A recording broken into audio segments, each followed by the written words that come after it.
Hello friends, welcome back to my channel. जैसा कि पिछली वीडियो में हमने देखा था कि पुर्तगालियों का आगमन भारत में किस प्रकार होता है और पुर्तगाली आगमन करने के पश्चात भारत में कहाँ-कहाँ फैक्ट्रियाँ स्थापित करते हैं। फैक्ट्री स्थापित करने के बाद किस-किस को गवर्नर जनरल नियुक्त करते हैं और व्यापारिक केंद्र स्थापित करते हैं, व्यापार करते हैं। अब इस वीडियो में हम यह देखेंगे कि पुर्तगाली व्यापार किस प्रकार करते थे, उनकी क्या-क्या प्रणालियाँ थी व्यापार करने की और फिर व्यापार करने के बाद उनका पतन क्यों हुआ? पतन के कारण क्या थे? पतन करने के बाद उनका पतन हुआ तो उन्होंने भारत पे क्या प्रभाव छोड़ा? इस वीडियो में हम यह देखेंगे कि क्या कारण था। तो पहले टॉपिक से हम शुरू करते हैं कि पुर्तगालियों ने व्यापार कैसे किया? तो पुर्तगाली जो थे व्यापार की 2 प्रणालियाँ चलाते थे। पहली प्रणाली उनकी थी कार्टस अरमेड़ा प्रणाली। ये क्या थी? कार्टस अरमेड़ा प्रणाली वो प्रणाली थी जिसमें जिसमें अरब सागर में एक नौसैनिक बेड़ा स्थापित किए, जो पश्चिमी समुद्र से होने वाले व्यापार का नियंत्रण करते थे। नियंत्रण कर पश्चिमी समुद्र से किसी को भी व्यापार करना होता था, तो इस नौसैनिक बेड़ा से इसे कार्टस प्राप्त करना पड़ता था। एक अधिकार पत्र एक अधिकार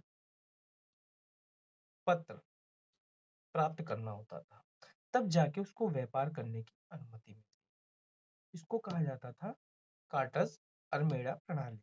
इसके लिए इसके लिए अरमेड़ा प्रणाली में अधिकार पत्र प्राप्त करने के लिए एक निश्चित या कुछ शुल्क दिए जाते थे, देना पड़ता था, जिसको व्यापार करना होता था भारत से। अब दूसरी प्रणाली इनकी आती थी काफिला प्रणाली। काफिला प्रणाली क्या होती थी? काफिला प्रणाली इनकी वह प्रणाली थी जैसे शिवाजी के समय चौथ वसूला जाता था। ये एक निश्चित राशि वसूल करते थे, एक निश्चित शुल्क वसूल करते थे, जहाँ पे वो उनको सुरक्षा प्रदान करते थे, जैसे शिवाजी के समय चौथ वसूला जाता था, वैसे इसमें काफिला प्रणाली में पुर्तगाली वसूल करते थे। एक निश्चित राशि वसूल कर वहाँ पे सुरक्षा प्रदान करते थे। अब ये सब चलता रहा, तो इनका पतन क्यों? क्या कारण था कि इनका पतन हो गया? पतन के भी इनके कारण थे।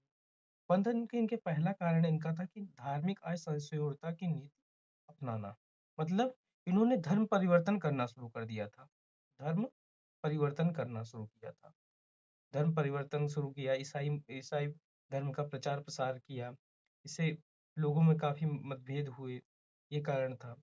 और इन्होंने जो ये कार्टर अल्मेडा प्रणाली अपनाई थी, ये इसमें समुद्री लुटेरों की तरह काम करते थे। काफ़ी धन लोगों से वसूलते थे, समुद्री लुटेरों की तरह काम करते थे। और इनके प्रतिद्वंदी उस समय जब ये थे, तो अंग्रेज और डच भी उभर रहे थे। इनसे ये हार रहे थे, ये पराजित हो रहे थे। इनका दबदबा धीरे-धीरे कम हो रहा था। तीसरा कारण इनका ये था और इनका एक और रीज़न सबसे बड़ा ये था, जब अंग्रेज और डच उभर रहे थे, इनके प्रतिद्वंदी के रूप में, तो ये इनसे तो हार रहे थे, पहली बात ये थी। और दूसरा इनका जो ये नया उपनिवेश ब्राज़ील था, ये उसकी ओर ज़्यादा उन्मुख थे, ब्राज़ील की ओर भाग रहे थे। ऐसा चलता रहा धीरे-धीरे, ब्राज़ील की ओर धीरे-धीरे भाग रहे थे और अंग्रेज और डच इनकी जितनी फैक्ट्रियाँ थी, धीरे-धीरे अधिकार करते जा रहे थे। यही कारण था कि 1632 में शाहजहां ने कासिम कासिम खां को हुगली से पुर्तगालियों को मार भगाने का आदेश दे दिया। कासिम खां को हुगली से पुर्तगालियों को मार भगाने का आदेश दे दिया। पुर्तगालियों को वहां से भागना पड़ा और पुर्तगालियों ने राजकुमारी कैथरीन का विवाह इंग्लैंड के राजकुमार चार्ल्स द्वितीय चार्ल्स द्वितीय से कर दिया, जिसमें इन्होंने क्या किया, उपहार स्वरूप में बम्बई गिफ्ट कर दिया, उपहार स्वरूप में बम्बई गिफ्ट कर दिया। और फिर कुछ समय बाद बाजीराव प्रथम ने बम्बई के सालसेट बसीन द्वीप पर अधिकार कर लिया। अब पुर्तगालियों के पास सिर्फ बचा था दमन, दीव एंड गोवा। यही द्वीप सिर्फ पुर्तगालियों के पास बचे थे। ये भी आखिरकार ये लास्ट तक पुर्तगालियों के पास बचे रहते हैं। पुर्तगाली यहाँ से 1961 में जाते हैं, जब भारत सरकार ऑपरेशन विजय करती है, सैनिक कार्यवाही करती है, तब यहाँ से पुर्तगाली वापस जाते हैं। पुर्तगालियों के यही कारण थे: धार्मिक असहिष्णुता की नीति अपनाना, समुद्री लुटेरे बनना, डचों तथा अंग्रेजों से पराजित होना, नए उपनिवेश ब्राजील की ओर उन्मुख होना, पुर्तगालियों के पतन के कारण थे। आखिरकार पुर्तगालियों का पतन जब हो गया, तो उन्होंने भारत पे क्या प्रभाव छोड़ा? क्या इसको भारत से कुछ लाभ मिला? हाँ, लाभ मिला। भारत में एक ईसाई धर्म का प्रचार प्रसार हुआ, और भारत में जहाज निर्माण एवं छापखाना की शुरुआत हुई। इसकी शुरुआत पुर्तगालियों की ही देन है। जहाज निर्माण और छापखाना। पहला प्रिंटिंग प्रेस 1556 में गोवा में पुर्तगालियों ने ही स्थापित किया। आलू, तंबाकू, अनानास, पपीता की खेती पुर्तगालियों ने ही प्रारंभ की। और पुर्तगालियों का एक बड़ा योगदान स्थापत्य कला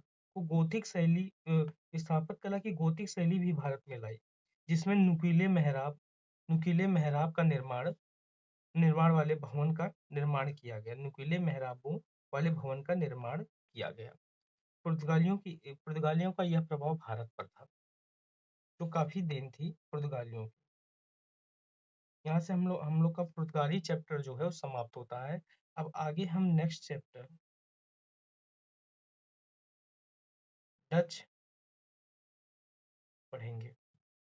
पुर्तगालियों को हमने 3 पार्ट में खत्म किया है। अगर किसी ने वीडियो नहीं देखा है तो उसको देख लें। स्टोरी के माध्यम से, कहानी के माध्यम से ये तीनों पार्ट पुर्तगालियों का खत्म किया गया है। तब तक के लिए जय हिंद, नमस्कार। अच्छा लगेगा तो सब्सक्राइब करिएगा, लाइक करिएगा, कमेंट करिएगा।